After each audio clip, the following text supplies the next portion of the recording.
लड़की की गर्दन कटने ही वाली थी, लेकिन जैसे ही जल्लाद रस्सी चेक करने आगे बढ़ा, उसने लड़की की गर्दन पर एक निशान देखा, एक फूल की तरह, आलू बुखारे के फूल जैसा। वो सीन वहां से गुजर रहे युवराज ने भी देख लिया और ठीक उसी पल जब 40 मीटर लंबी तलवार गिरने ही वाली थी, युवराज ने एक चाकू फेंककर उसे हवा में ही रोक दिया। महारानी, जो खुद फांसी का मुआयना कर रही थी, गुस्से में आगबबूला हो गई और युवराज को थप्पड़ मार दिया। उसने एक्सप्लेनेशन मांगा, लेकिन युवराज ने ठंडे लहजे में पूछा, क्या आपने वो बात भूल गई है जो आपने सालों पहले कही थी? असल में महारानी ने एक बार कहा था कि अगर किसी के कंधे पर प्लम ब्लॉसम फूल की वाली बर्थमार्क हो तो वो उसकी खोई हुई बेटी होगी, ताकि वो गलती से अपनी ही बेटी को ना मार दे। युवराज ने सजेस्ट किया कि लड़की के कंधे की जांच की जाए और सच में वो वही राजकुमारी निकली जो 15 साल पहले गायब हो गई थी। हुआ यूं था कि जब प्रधानमंत्री ने बगावत की तो महारानी को जान बचाकर भागना पड़ा। उस मुश्किल वक्त में उसने अपनी 3 साल की बेटी को मुख्य नपुंसक अधिकारी को सौंपा और एक गोल्डन हेयर पिन दी, जिसे पहचान के तौर पर रखना था। उसने उसे बोला कि महल छोड़कर भाग जाओ और बेटी की रक्षा करो। भागते वक्त वो अधिकारी घायल हो गया और एक किसान के घर के बाहर बेहोश होकर गिर पड़ा। उसी घर वालों ने लड़की को अपनी बेटी मानकर पाला। 15 साल बीत गए। वो लड़की अब बड़ी हो चुकी थी और उस दिन जब वो गंदा पानी खेत में डाल रही थी, उसके मन में अपने बीमार गोद लिए पिता का ख्याल आया। उसने सोचा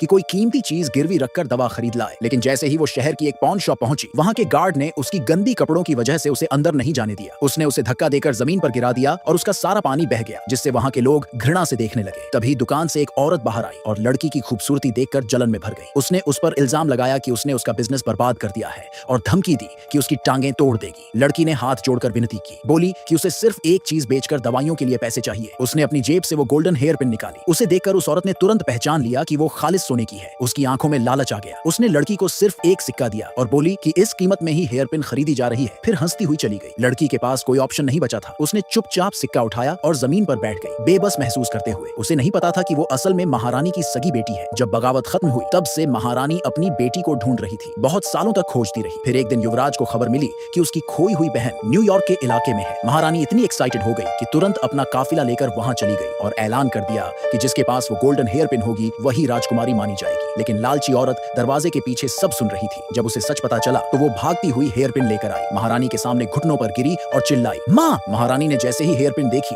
तुरंत मान लिया कि वही उसकी खोई हुई बेटी है। पास खड़े लोकल गवर्नर को कुछ समझ नहीं आया। उसकी अपनी बेटी अब कैसे महारानी की बेटी बन गई? लेकिन महारानी इतनी इमोशनल थी कि उसने कुछ अजीब नहीं महसूस किया। पर युवराज को शक हुआ। उसने ठंडे लहजे में पूछा कि गवर्नर ने पहले क्यों नहीं बताया इस हेयर पिन के बारे में? वो झूठी लड़की डर गई कि कहीं उसके अपनाए हुए पिता को सजा ना मिल जाए, इसलिए उसने कहा कि बचपन में हेयर पिन चोरी हो गई थी और हाल ही में ही उसे वापस मिली है, इसलिए वो कभी पहचान नहीं करा पाई। महारानी को यह सुनकर गुस्सा आ गया। उसने कहा, जिसने हेयर पिन चुराई उसका खून बहेगा। झूठी लड़की ने बहादुरी का दिखावा किया और बोली कि वो खुद उस चोर से बदला लेगी। महारानी ने मंजूरी दे दी। उसी रात वो लालची लड़की अपने आदमियों को भेजती है असली राजकुमारी के रूम में चुपचाप घुसने के लिए।